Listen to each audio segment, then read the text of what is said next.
So this is another manually set up example here of n equals 4 Poncelet and Poincaré's disk, showing that there is a porism of circular arcs that cross the boundary perpendicularly. And what I'm showing here, everything was set up numerically, so you can see here that there's a parent conservation. There's some error here that I haven't been able to zero out. You know, I can try to do something like this to actually uh, decrease the error even more.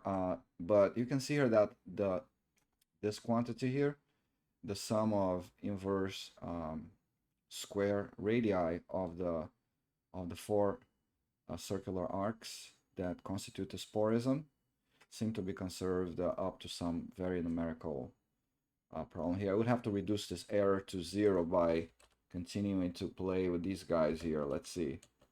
Yeah, so you know, I'm gonna do this numerically later, but this is very promising. Okay, it looks like these four circles are conserving the sum of their inverse square radii.